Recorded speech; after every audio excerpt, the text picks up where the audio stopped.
How you feel today after winning the first challenge? Definitely feels good. There's no last chance kitchen in the first two challenges. That just kind of secures me staying on the competition, at least for the next one. Hmm. The fact that I won the first challenge and immunity doesn't mean that I'm gonna take it easy. I always wanna do my best.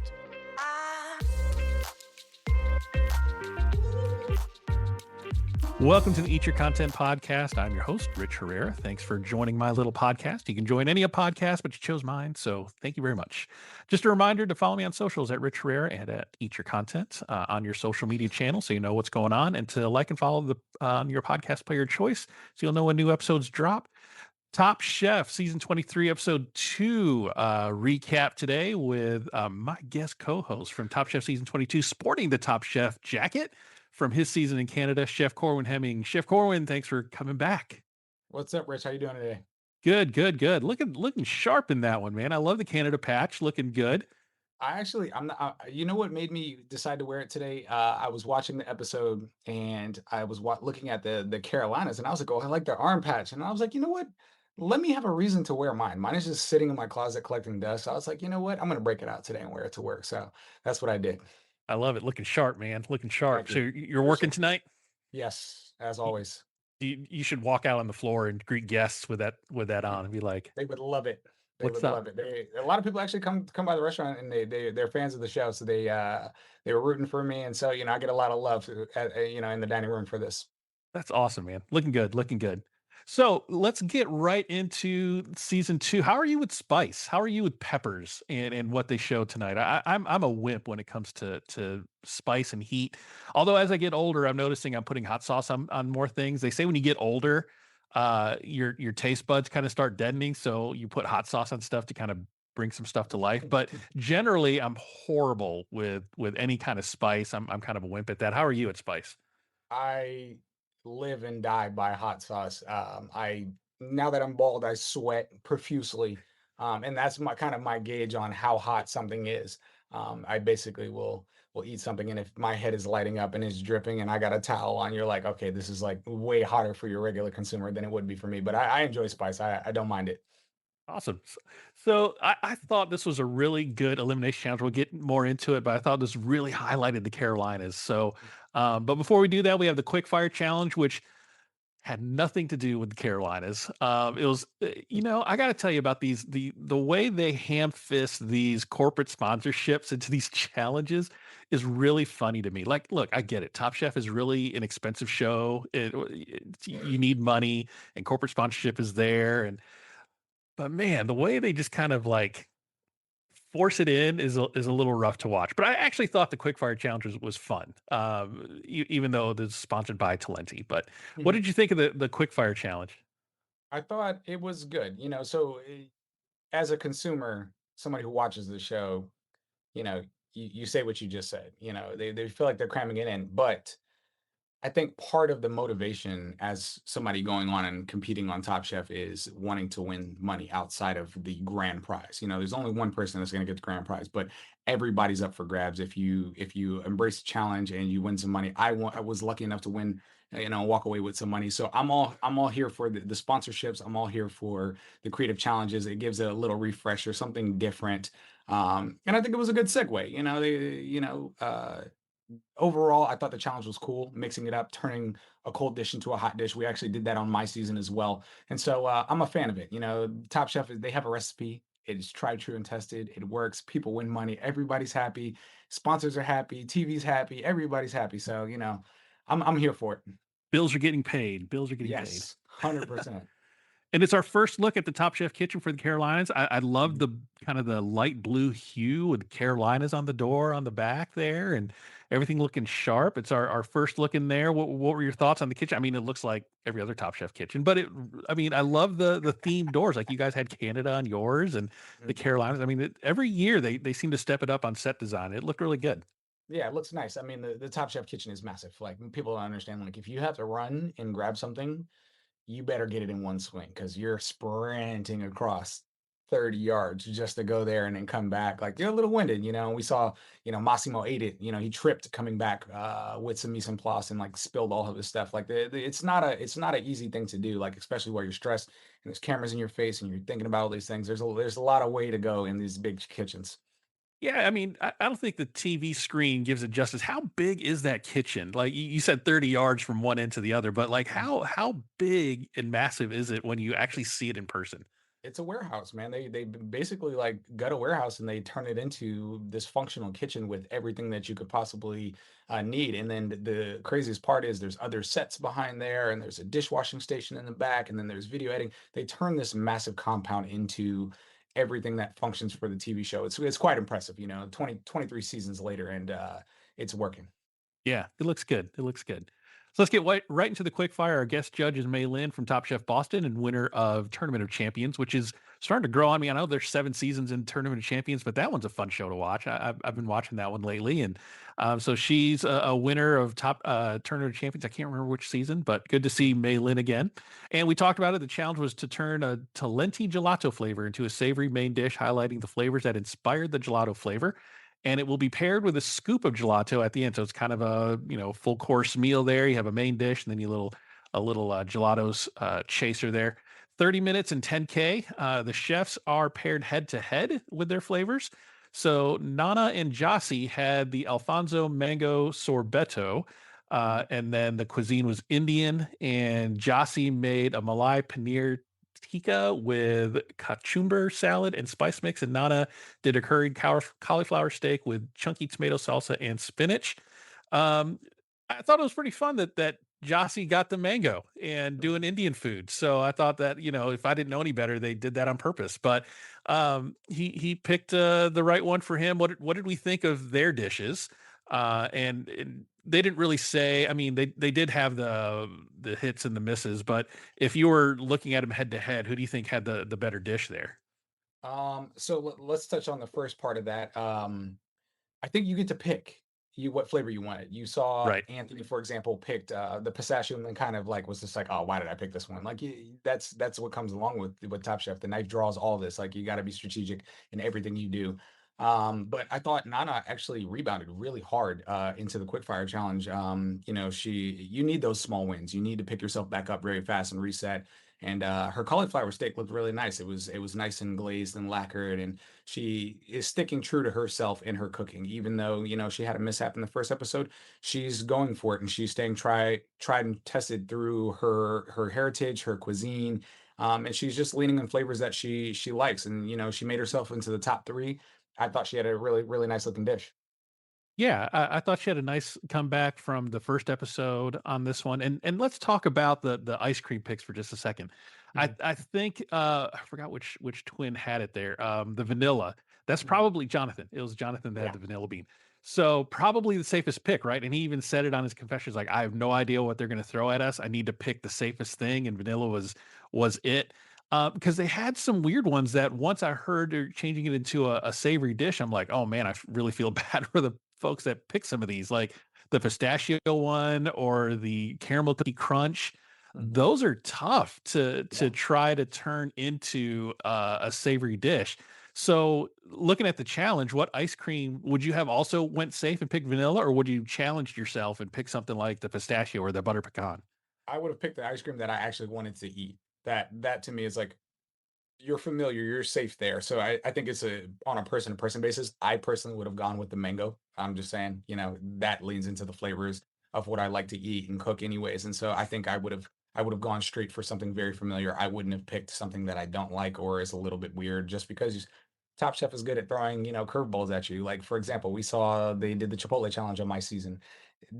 That Yeah. was a major curveball. Like, you never know sometimes. And so I think it's always good to just go where you feel the most comfortable. Yeah. So speaking of hard to pick flavors, so the next one is Sherry and Oscar did the caramel cookie crunch, uh, inspired by Argentinian. I wasn't making the connection between the caramel cookie crunch and Argentinian, but there we are. Oscar did a polenta cachapa, brown sugar and butter caramel, Fresno chili, almonds, and crispy skin provolone. Sherry did a polenta crusted grouper, kombucha, crema, guava, gastrique, champagne grapes, and bitter chocolate. I liked Oscars in this one. I thought the crispy skin provolone was a nice touch. I mean, I love fried cheese. I mean, what that's like a definition of comfort food for me is frying up some cheese. It was great. What did we think of the caramel cookie crunch transformation there? That one would have been hard for me. Frying cheese with that combination is wild, but I think that that's what the judges are looking for. They're looking for uniqueness. They're looking for out of the box. They're not looking to see something that they've seen or done before. So I think Oscar continues to push the balance. I'm watching him with a very keen eye. Also, again, one of your picks, so I'm regretting, some of my picks. Now I'm joking, but he's not scared to cook. There's a couple people that I'm going to keep going back to this. They're drawing their foot in the sand, and it's paying off in their creativity. It's paying off in their approach. The judges are, this time around, we're saying, that we got good food. Tom was like, I'm pretty happy with the level of cooking this challenge, and so as we're seeing these creative things, fried cheese. I don't know. I personally would have never gone in that direction, but it worked. Yeah, I mean, I thought it was really creative, really creative.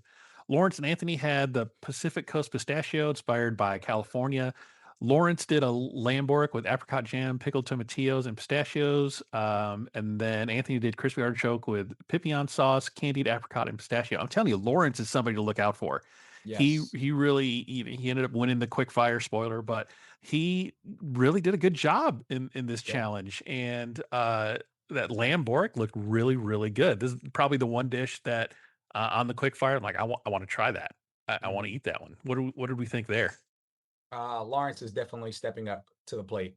He's cementing himself early on. Obviously, this is a marathon, it's not a sprint. So you could have three strings of wins or top threes and then you get bounced. So I'm eager to see how he continues to play out in the long run because he's proving to that he's at the top of the rung in this group of chefs.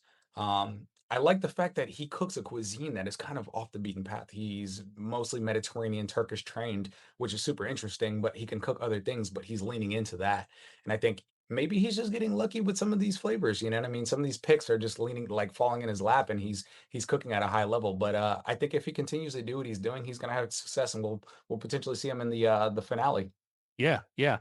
I mean, you kind of have experience in stringing some wins together and then kind of Mhm, falling off a cliff because on mhm, your season, I mean, you were looking strong for the first few episodes there, and then the salt cod got you. So I really thought, on your season you had that string of wins, like, oh man, Corwin's one to watch, and then what you're only known for your last dish, right? It's not a cumulative judging, mhm, unfortunately. It's how good are you on that last dish mhm. that's right there in front of you, and that's what you go home on. It doesn't matter if you had 3 wins previously, right? Yeah, I think that's where, winning the elimination challenge and getting amnesty plays a massive part in your success.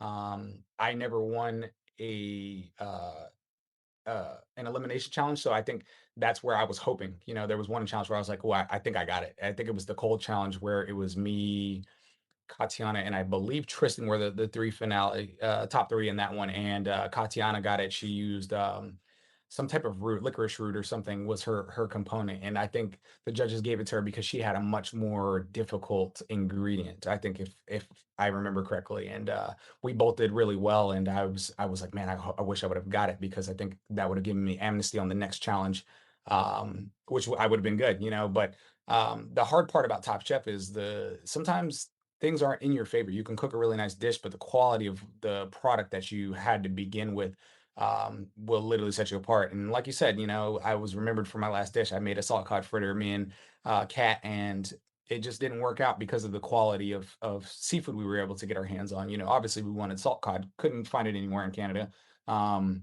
Which coming back to it came back to us in Last Chance Kitchen, but I think had we had salt cod in that challenge specifically, we would have had a much different trajectory in the tournament. Yep, yep. So up next was Duyen and Brandon. They got the Southern Butter Pecan representing the Southern U.S. Brandon did pork loin medallion with peach mostarda and crispy mustard leaf. Duyen did a pecan crusted pork tenderloin, braised mustard greens, peach, and grape reduction. Both chose pork. I thought was pretty interesting.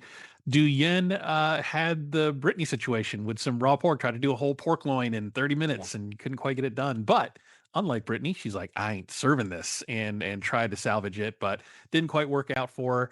I don't know. Both of these were fine. Neither one of these were blowing my skirt up, but Mhm. it was fine. Thoughts? Yeah, I think Brittany basically undercooked her pork, and instead of serving it or putting it on the plate, she started scrambling and made it happen. And the judges, they saw it at the table. They're like, what temperature did you go for here? And so Right. they knew that there was a little bit of mess ups there. But she rebounded. I think troubleshooting is sometimes your best thing, and not serving something bad will keep you in the competition. Luckily right now it's just a quick fire challenge, and so you have that little wiggle room to, like, shake things off. Obviously, you want to win the money, but if you don't put your best foot forward, you also can reset and go into the elimination challenge with a clear head. But yeah, nothing major to report on the crusted pork loin or the regular pork loin. Yep. Rhoda and Brittany did a coffee chocolate chip representing Colombia. Brittany did a coffee spice lamb tartare with crispy plantains and aioli with chili pepper and plantains. Rhoda did a coffee and chili rub pork loin chop with panju, tostones, and dragon fruit salsa. She tried to make a little bit of a comeback and had some effort there, but yeah, she was on the bottom. And Rhoda did the coffee and chili rub pork loin with the panju, tostones, dragon fruit salsa. The dragon fruit salsa I thought was pretty interesting. I don't know, dragon fruit to me doesn't have much flavor on its own, so to incorporate in a salsa, I thought was pretty interesting. What did we think of this pairing? Chocolate ice cream into a savory, it's gonna get difficult, or coffee, sorry. Coffee can easily be used. I think Brittany just didn't have a clear-cut idea of how to infuse the coffee in, using Yeah. coffee grounds in its raw aspect, and then she uses some of it in her pickling liquid. I think she could have been a little bit more creative, but it's also probably, she probably had an ingredient that she's probably never made anything savory with. So how do I do something in Top Chef that I've never done before?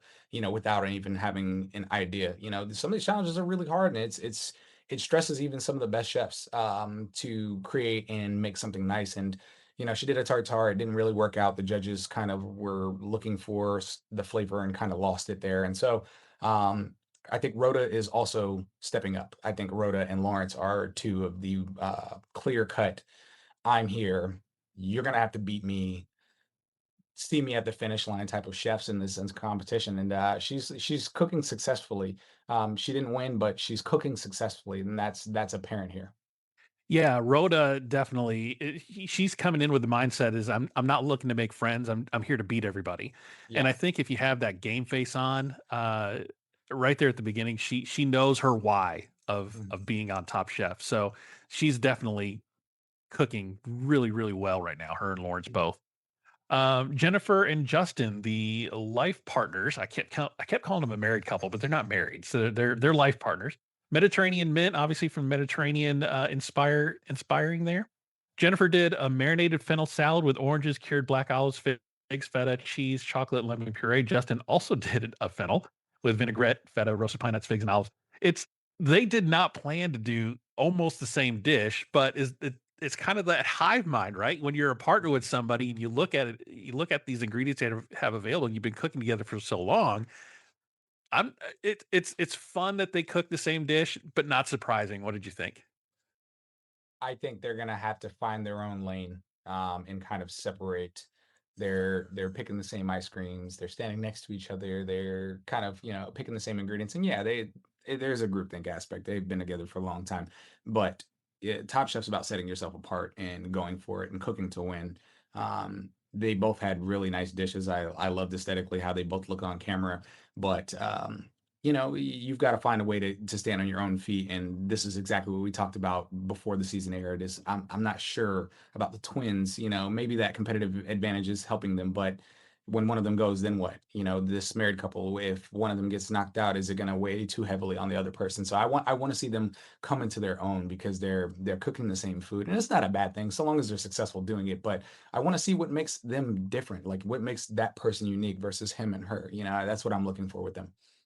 Yeah, yeah. I thought it was really interesting they picked the same thing and cooked the same thing, and it's that experience of being together that I think influenced that decision. But you're right; they're going to have to find their voice. And her confession was really interesting during the elimination challenge, where she's like, we work together, but I haven't cooked in a minute. She's seems like to run the business side of things. Maybe he's in the kitchen more.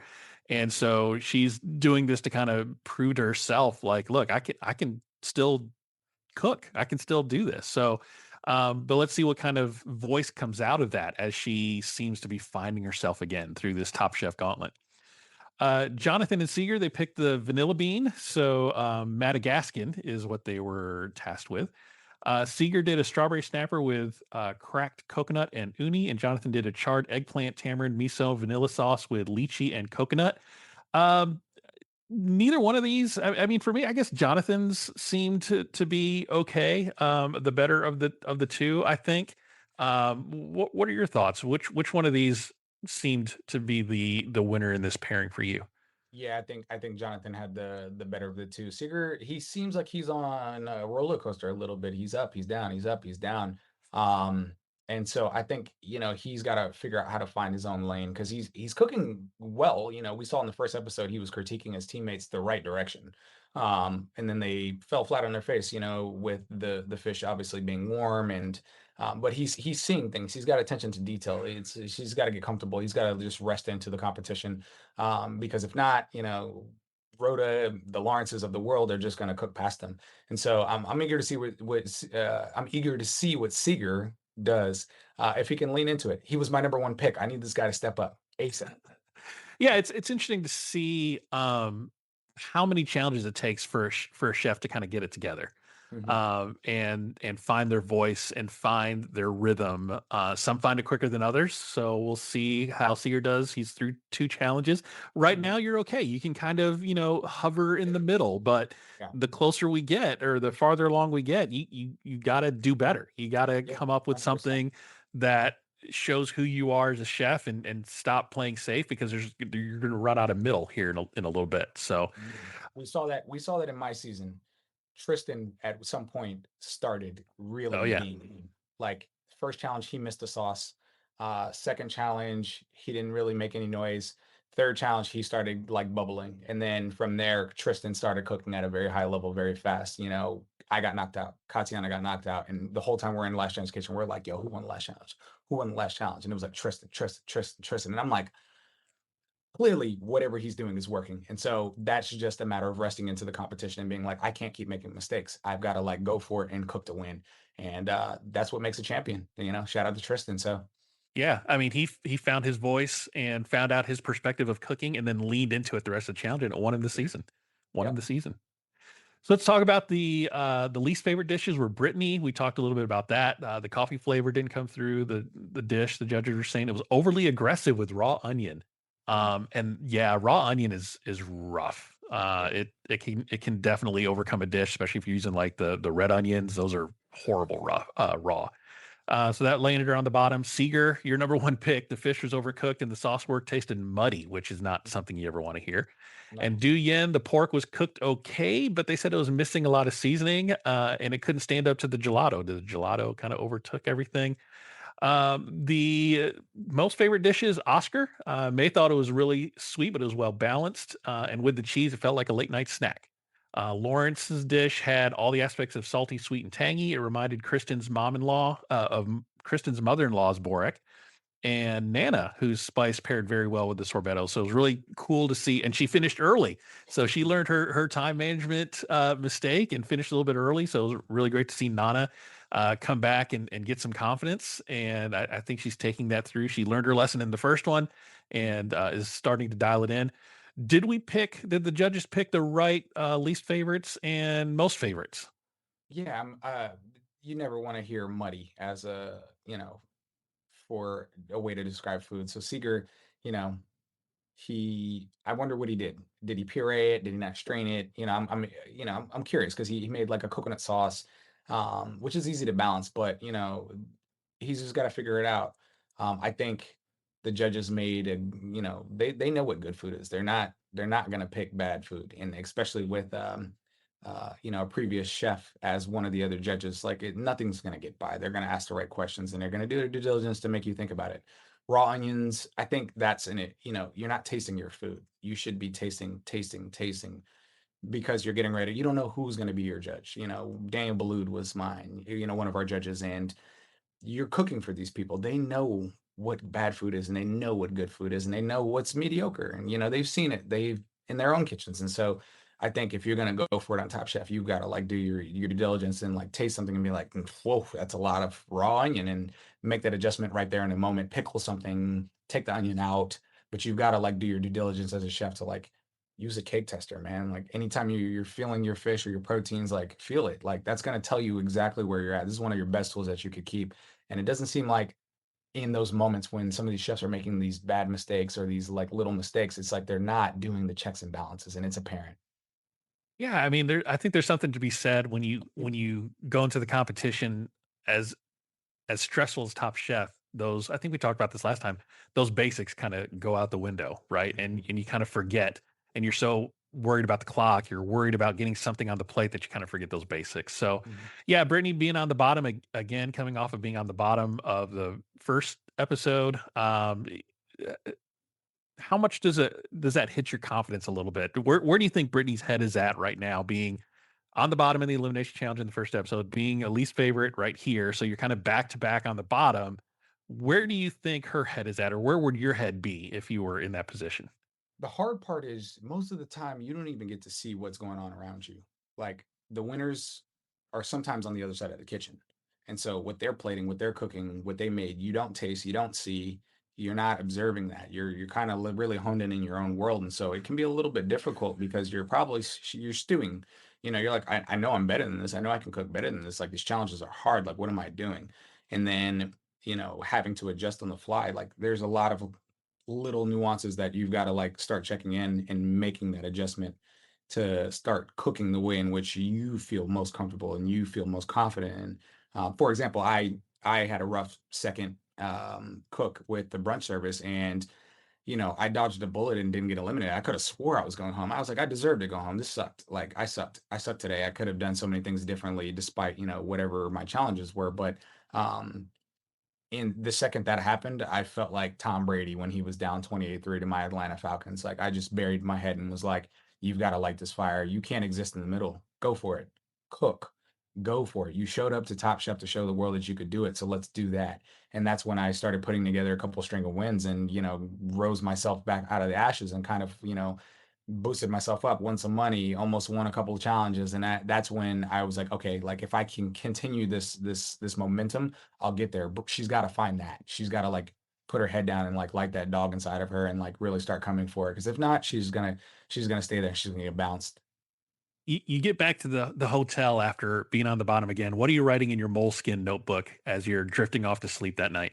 Don't repeat those mistakes. Like don't repeat like everything I'm doing wrong tomorrow. Don't do that because it's early mornings and late nights in the Top Chef kitchen. So like you've got to like really like look yourself in the mirror. It's you versus you. It's not you as much as like the winner of Top Chef outcooked everybody. They were so hard on themselves and so locked in on what they were doing that they won. Instead of being like, oh, today I'm going to try to beat Lawrence. Oh, today I'm going to try to beat Jonathan. Oh, today I'm going to try to beat Brandon. Oh, today I'm going to try to beat Duyan. Like, no, wrong way to go about it. Because then you're focusing on them. You got to like really, really, really look yourself in the mirror and be like, why am I here? What's my best? What am I trying to accomplish? How do I get there within the challenges? And if you stick to that, like you can make a formula. The Tom and Kristen and Gail, they're gonna tell you exactly what they don't like. They're gonna tell you in real time. And that doesn't always make the camera, but they're gonna tell you, like, hey, like we don't like this, or I hate slimy things, or whatever it may be. So just take that advice and run with it. You know what I mean? Yep. Yep. So let's talk about the overall winner of the quickfire was Lawrence. I think if you can remind people of something in their either in their family or their childhood, or if it what I call the ratatouille effect, right? When the food critic ate the ratatouille in the movie, it immediately brought him back to his childhood. I think if he could do that on this show, you win challenges. And this is an example of that where his Borak reminded Kristen of her mother-in-law's Borak. And Mhm. it brought her back to that because she said her mom-in-law makes the best Borak she's ever tasted, and it reminded her of that. Mhm. So I think if he can do that, she was probably a strong advocate for him to win. What do you think of that philosophy of being if of bringing people back to a memory with food? That's part of why you're doing this. I know me as a chef specifically, if I can peak emotion and draw you in a certain way, then I'm doing something right. Whether it's something visually that you've never seen before, or something that takes you back to a childhood memory, sticking to the basics. I think he just got lucky that Kristen's mother-in-law makes an amazing work. Like he just got lucky in that, but he also executed it very well. So did he get lucky? No, he executed a really good dish. And I think he might have still been in the top three had Kristen not had that memory. But the fact that her mother-in-law makes it, it's just he's peaking emotion. And he's showing why he's a strong chef. Yep. Yep. And he wins 10K. So not a bad day at the office for him. It brings I his don't total know him, winnings but up to I'm 50. What's that? sorry. I don't know him, but I'm gonna ask him for $5 next time I see him winning 15K this early on. That means there's more to win later. So I'm gonna, if I ever have the chance to meet him in person, I'm like, hey, let me borrow $5, man. Yeah. I mean, this makes 2 quickfire wins for him. He was on a part of a team in the first one, so, Mhm, still winning. So mhm. he's up to 15K in quickfire quick cash. That's not a bad first 2 episodes for him. Walking away with some money no matter what happens. He's walking away with 15K. So nice job, Lawrence. One to watch for, I believe, in future episodes. So straight to the elimination challenge. So the challenge is working in 2 teams of 7, create a 7-course meal that gets progressively hotter because chili peppers is the focus on this one. Very much a North Carolinian thing, especially with going to Puckerbutt Farms, which I think was just a great name for a farm that grows nothing but chili peppers. Led by Ed Curry, who is known for creating the 2 hottest peppers in the world, the Carolina Reaper, and then outdoing himself in creating Pepper X. The Carolina Reaper has a Scoville measurement of 1.6 to 2.2 million Scovilles. That's like super hot. And Pepper X is 2.6 million Scovilles. For comparison, jalapeno on the bottom of that scale is only 2,000. Look, I'm sweating with a jalapeno. I can't even imagine eating anything that hot. Have you ever had even a ghost pepper? Have you ever eaten ghost peppers or Carolina Reaper or Pepper X before? Never quite that far on the ladder. I'm okay. I mean, to use it in an application, sure, but not on its own. I'm cool. I don't need that type of stress in my life. I got a lot going on. But I do like spicy foods. Scotch bonnets, tried, true, and tested in my culture. And so, habaneros, um, weary wearies. I'm pretty versed in hot peppers. This is an interesting challenge that the judges wanted a progressively hot uh ladder. That is interesting to me. It's like, well, where do you start? Obviously, going after something like a jalapeno out the gate is really smart, but you got to know how to balance it. You got to know how to like stew in and slow cook some of these peppers, or they're just going to light your palate up out the front. But this was an interesting challenge. Great location. Obviously doing his due justice with staying local to the terroir of Carolina, and the fact that this guy is crazy enough to make the hottest peppers in the world. I mean, this guy's nuts. Yeah. I liked his reasoning though. They asked like, why is peppers your passion? He's like, well, there's a lot of cancer that runs through my family. And so I started looking at indigenous cultures to see, what foods they eat to mitigate that. And he found that they ate peppers with every meal. And so that's what drove his passion was to mitigate the cancer risk in his family history. So I thought, oh, that's really cool. And then it turned into this like obsession for him to create an even hotter pepper. And Carolina Reapers and Pepper X, that's just stunt casting at that point. There's no way you can cook the heat out of those enough, I think, to not blow out the palate. But it was fun to watch them test the peppers there in the farm and watch them hallucinate and be like sweating. And it was almost like watching Top Chef Hot Ones edition or something. Mhm. Um, I think watching them eat the peppers gave them the blueprint of going least hot because they started with your basic jalapeno and then they started working up the scale as they were trying out these peppers. And then as we see through the challenge, that got forgotten about a little bit. They started kind of like going out of order of heat.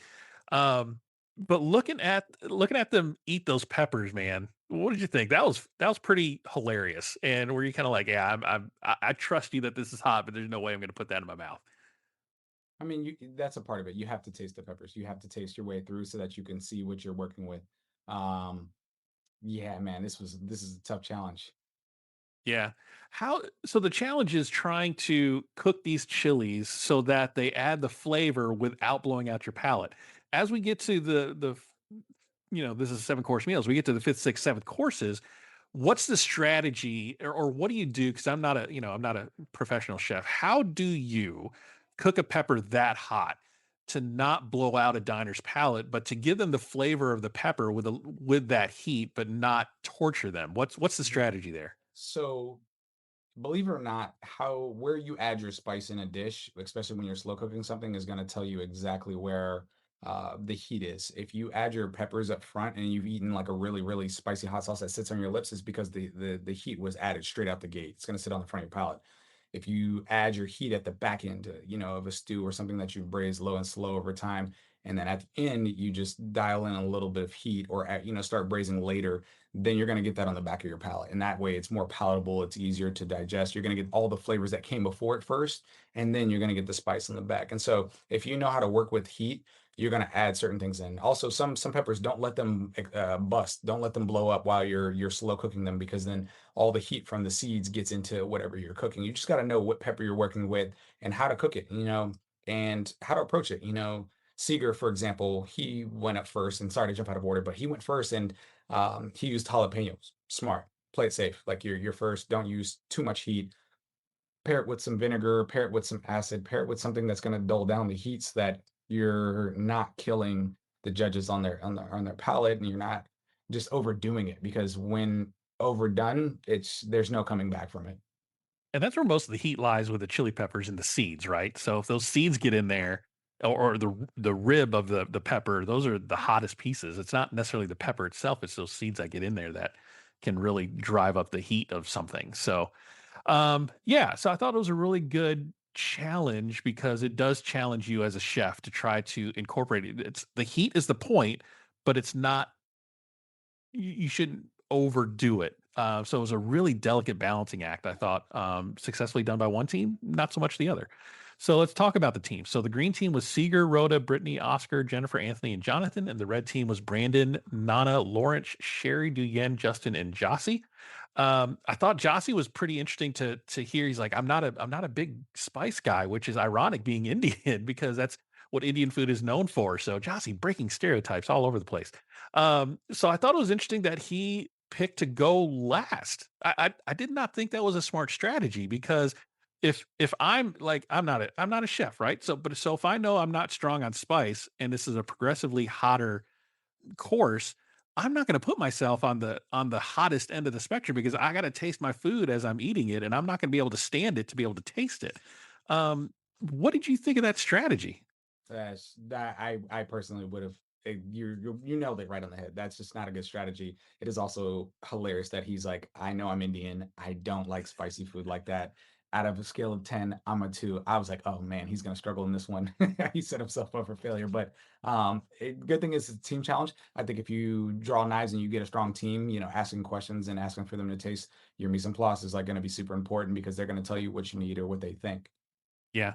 I thought the greens team, I saw them when they were cooking, they got all their sauces like in the containers and they're all tasting it together and gauging it because that's where the heat is going to live is really on the sauce, not necessarily on the protein or the veg, but the sauce that you pair with everything.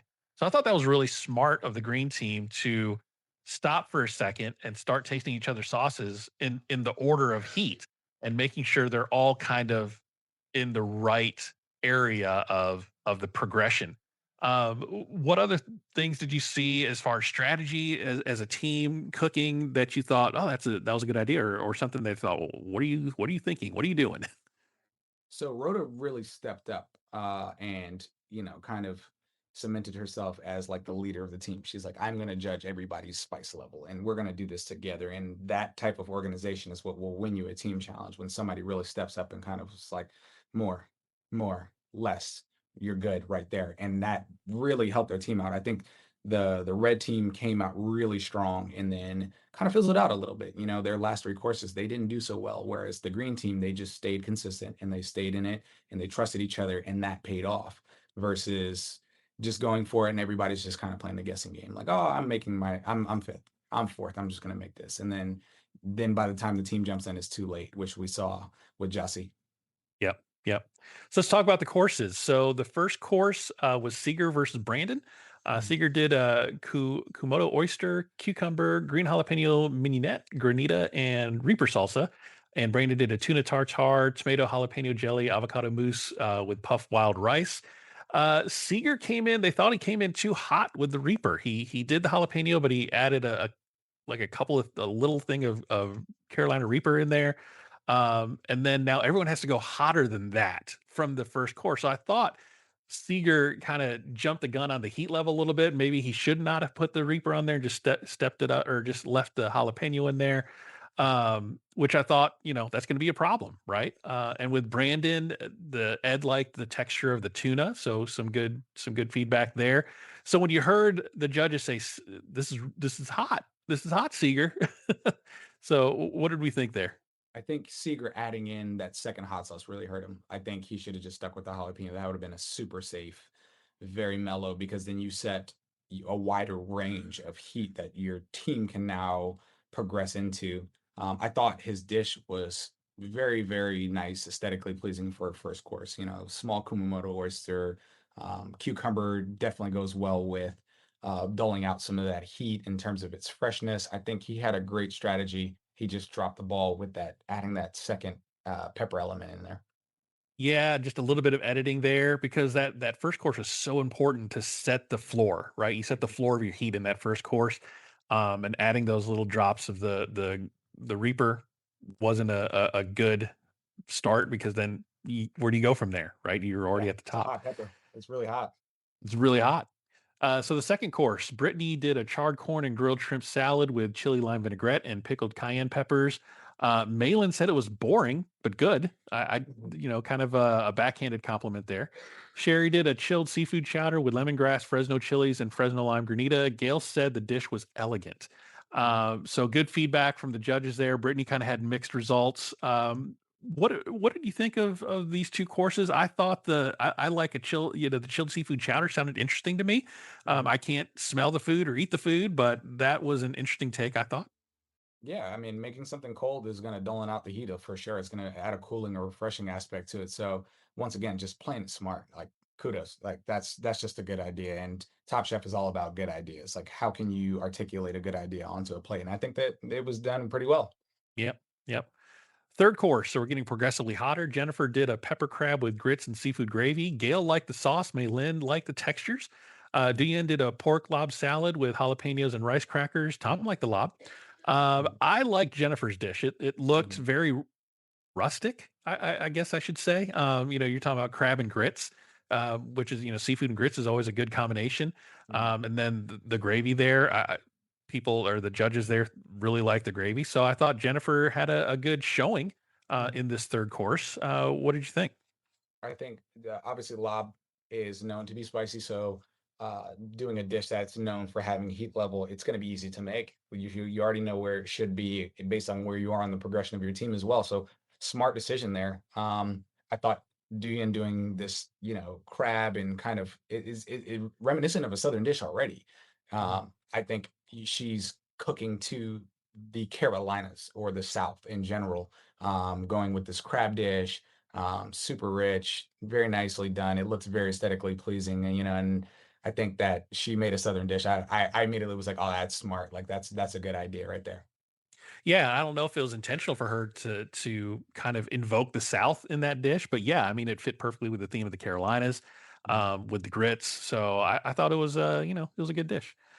Fourth course, we have Jonathan with a pan-seared snapper with Care oranges and kumquat slaw. Tom said the dish was good, but it was up against Lawrence's standout dish. And Lawrence had a really good Carolina style Yuzhang eggplant three ways with rice. Kristen said, damn, that dish is good. Again, Mhm. Lawrence just stepping up and killing it. I mean, you can't really get much better of a compliment than Kristen saying, damn, this dish was good. So interesting that Jonathan probably would have had a good dish, but he was just up against a buzzsaw called Lawrence in his round. Thoughts on the fourth course? If I'm in this competition, I don't want to be paired up against Lawrence. That's what I'm hearing. He's continuously cooking at a high level. Won the quick fire, comes into elimination, still making things work. Doing things in multiple variations. I'm a fan of that. Like if you can show off a sweet potato in 4 different ways. I did the apple 5 ways on my plate. eggplant here three ways. I think it's just leaning into like your cooking style and really just putting together a really nice dish. And the fact that Kristen's gonna giving you kudos, man, that's you're up. You know, he's cooking well. Yeah, I mean, cooking eggplant 3 ways shows a lot of skill and technique. I can cook eggplant 1 way, which is awful. And his doing it 3 ways, because anytime I cook eggplant, it turns into this, like, soggy sponge thing. I Mhm. don't know how he was able to cook it 3 ways, but he's showing some good skill and technique, so, I thought Lawrence was gonna run away with this, and then we'll get to Rhoda's dish in a second, but I thought this was I mean, it was Lawrence's to lose at this point because the feedback was so good. But we have a few other courses left to go. We have the fifth course with Anthony. He made a jerk lamb with a hoe cake and red jalapeno and scotch bonnet carrot moff. Carolina Reaper pickles. Maylee liked the hoe cake and Ed liked the heat level. It was also funny watching Ed with the judges. Like the judges are fanning themselves, and he's like, just sitting back and just enjoying it. And it's like, Mhm. what y'all are like wimps, man. Nana did a Shido marinated red snapper with fish light soup, which is a spicy soup from Ghana. Fufu espuma and okra salsa. Malin called it a stunner. Mhm. Tom said something was weird about the fish. Mhm. It was raw. And we talked about this before. You don't want to do something for the first time on Top Chef. And she was doing sous vide either the first time or it's a technique she said she doesn't use a lot of. And she's like, well, I'm on Top Chef. I'm going to try to do all these cool things.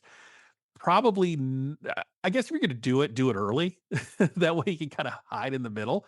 But, yeah, if you're not used to doing a technique, I probably wouldn't do it, and it showed here of her not being able to not being, familiar with sous vide. The fish came out inconsistent. When she tried to pull it out, I was like, "Oh, it's still raw," so they threw it in a pan, and unfortunately, it came out inconsistent. So while, Malin called it a stunner, Tom had, a little bit more inconsistency with his fish. It was raw, undercooked. What are your thoughts there? I mean, should that was a probably not a great move for Nana to do sous vide if you're not familiar with it? Yeah, she's going for it. I mean, she's trying to prove something. It's apparent. She's like, I'm not gonna end up as bad as it was, and she's like, I'm gonna go for it. And she's trying to be creative. You know, she's trying to use sous vide. It's smart cooking when done right, but it's just tough because you're up against the clock, and sous vide something that you kind of sit and wait until your protein or whatever is in that vac bag is done, and that is sometimes out of your control. And so if she had a couple skinnier pieces and Tom got the fat piece, that's probably what happened. She tried to like pull it out and her team helped her and try to salvage it, but she's trying to be creative. It's evident she's going for a spuma. She's using ISI canisters. She's going for it, and that's apparent with where she's currently mentally at. She's like, I've got nothing to lose at this point, so let's go for it. And she missed her mark, unfortunately. I think it's great that one judge did see what the dish could be if it was done, consistently. But Tom is the one that you ultimately gotta win over. He's the hardest of the judges, in my opinion. And so, he said he got a piece of undercooked fish, and so that definitely hurt Nana right there. Yeah, yeah. And I always find it interesting to use sous vide in these time challenges because I have a sous vide machine that makes me a much better cook than I have any right to be. And everything takes hours. I think the quickest thing I can cook in a sous vide, I guess, is maybe like salmon, like 30-45 minutes in a sous vide is probably all you want to do. So to throw something in sous vide, you got to in something like Top Chef, you got to do that early. Like you got to know that you want to do sous vide. You got to do it like right when the clock starts, right? Yeah, Yeah, 100%. yeah. So the sixth course, we have Oscar and Justin. So Oscar did a blue corn masa haracha with al pastor, salsa diabla, salsa criolla, and pickled pineapple. Ed and Noah liked the dish, liked the layers. So a lot of layer of flavors and a lot of layers of heat. Justin did a shrimp stuffed chicken wing with greens dressed in habanero chili oil and yogurt ranch. Gail said it took her a minute to get the punch of the heat, and this is something you never want to hear. Mei Lin called the chicken flabby. So he wanted to fry it, but thought it would shrink too much because he deboned it. So he opted for like a yakitori style grill, which did not turn out in his favor. And you definitely don't want to have flabby chicken, especially it's deboned. So you're lifting that thing up and it's just like flapping in the wind there. Yeah. So that's an example of pivoting in the wrong direction. Should he have fried it? Maybe because he said, I don't want to serve chicken nuggets. Maybe he should have. What do you think? I think let's go back to the purchase at the store. He was the last to go. He had to give a couple ingredients back. He was kind of looking bummed out. His team kind of overspent and put him in a bad place. And so I think he just was kind of coming into this challenge not fully confident, based on like where he started, and it may have changed his idea for his dish a little bit. And so, he came into it with an idea, and you know, struggled a little bit. Should he have fried the chicken? Was his original plan? Mhm. Yeah. I think you should always stick to your guns. Trying to pivot last minute never works in the Top Chef kitchen unless it's like you know what you're walking into. There was one challenge where I wanted to use a sheeter, like a Japanese like spinning sheeter to like sheet something, and I had one in my personal kit that I didn't grab because I was like, it's too far, and where I was positioned in this challenge was like completely diagonal across the kitchen. So I was like, if I have to run for it, I'm not getting it, but I'll just use the one that the Top Chef kitchen has. So I grabbed it and I start trying to go, and theirs was a spiralizer, so it just made it a completely different shape. So as soon as I started, literally threw the piece of machine away and was like, I'm not using this, and stuck to my original plan. But trying to switch a dish mid after you've already spent a night or a day thinking about it is it's typically not a good idea. Yeah, yeah. I mean, you hate to hear flabby chicken, but that's what happened. He didn't stick to his plan, and maybe he should have. We'll see. So the seventh course, wrapping things up, we have Rhoda with pepper braised short rib, chili pickled pearl onions, and blistered cayenne. Tom loved the sauce. Everyone loved the sauce. Ed said it was a flavor explosion. And then on the other side of that was Jossie. He made braised lamb vindaloo with flaky parantha, potato mash, yogurt, and a lime shot. Maylin called the lamb a mess, and Kristen said it was dry. And Oof. at judges' table, they were talking about Jazzy should have just roasted it instead of braising it because there wasn't enough collagen to keep it moist. Um, again, is that an example of kind of the basics? Like, I bet he wouldn't have done that in his restaurant. I mean, so what do you think happened there with Jossie? I think his dish just got away from him. He was already uncomfortable with the amount of heat that he was having to do. You saw his team run over and taste the dish, and everybody had the same sentiment. You're the last course. It's supposed to be the spiciest, more, more, more. And in that, he used a different pepper that he was trying to add last minute. It was never going to get there in terms of like balancing the heat. And then the judges also said it still wasn't the hottest dish. And so I think he missed his mark in terms of utilizing the challenge, utilizing the product. And then he just made an error cooking, and that's where, Nana was safe. Nana undercooked one piece of fish, but she stuck to the challenge better. And I think that that's what ultimately saved her, is sticking to the challenge and, making sure that your dish is like exactly what is supposed to be put up. So it sucks to see him go. I wanted to see more out of him in terms of like his longevity. I'm always rooting for, my fellow colored chefs. I picked most of them on my team, and we carry our culture on our back, and there's a lot of pride behind that. And I wanted to see him, do more, but it sucks. He went down on spicy food, and it's like in his culture, man. That's just tough. Yeah, he treated the chili and the spice as an afterthought, Mhm. and then he cooked his cut of lamb incorrectly, and that's what sent him Yeah. home. So let's talk judges table. The winners were the green team. I think they had a better progression of the heat, Mhm. and then the red team were on the bottom, and they just derailed at those last three courses. It just went completely off the rails, Yeah. and that It sucks because they unfortunately, started off they started off on a upswing. They were winning the first three courses, in my yeah, opinion, based on like how the judges were perceiving things. And then the latter of the three dishes at the back end just got away from them, and the green team just, like, Rhoda really just stepped into a leadership role. And I think that plays a really big part in where, if you win a challenge, if you don't get eliminated, it's in a team challenge. Did you guys exist cohesively as a team? I think they're paying attention to that too. That has to weigh in some way, shape, or form. And Rhoda really stepped up to the plate, led her team, finished strong, did all the right things. I love the long pickled pepper that she plated on her dish. She just did all the right things, and she ended up winning this challenge for that. yeah, the green team was the winning team, and the overall winner was Rhoda with 2 wins in a row. She had immunity for this round, and she gets immunity again. And I thought it was good of her with immunity to say, I'm going to take the last round, which is probably the most difficult, to make things the hottest while still trying to balance that flavor of the pepper and not blow everybody out. Mhm. It was good for her to kind of do that because she had nothing to lose. And I think when you cook with immunity, I feel like you kind of cook with nothing to lose. You can just kind of throw anything against the wall to see what sticks. And that's when you want to try to experiment and do different things and see what works.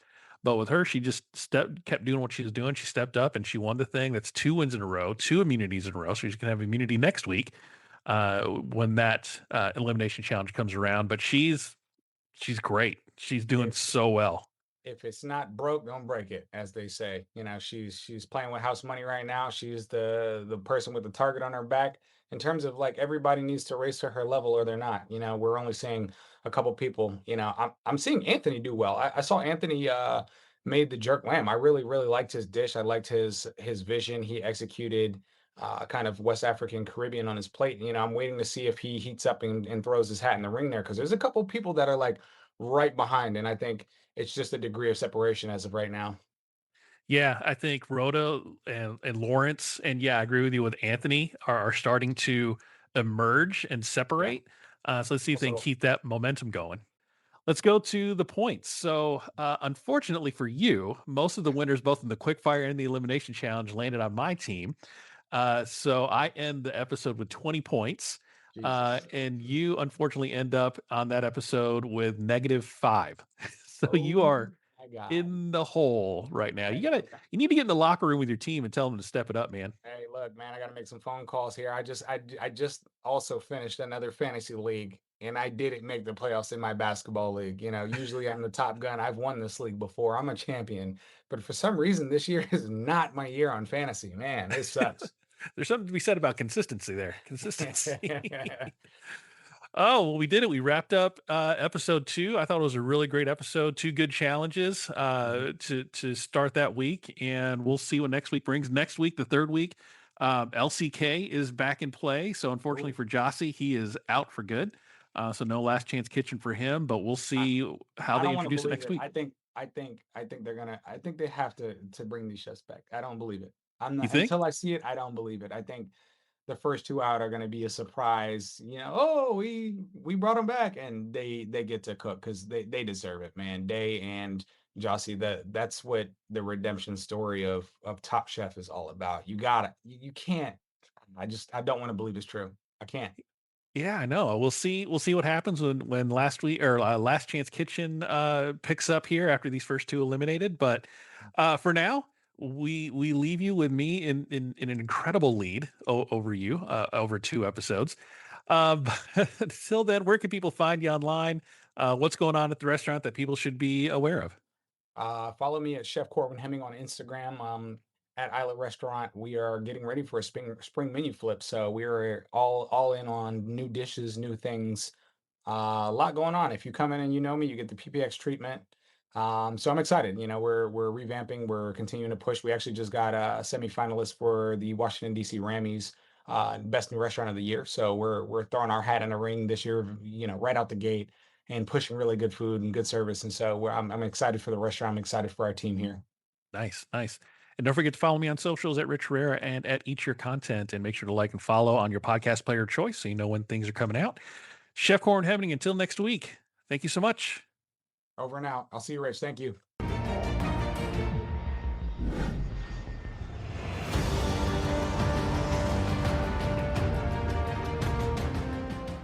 Thanks for listening to Eat Your Content. If you like what you hear, please consider supporting the podcast through my merch store on TeePublic. Get great quality items like t-shirts, hats, mugs, and more, all sporting the vibrant Eat Your Content logo. Go to teepublic.com/user/eatyourcontent for more great items, and thanks for your support.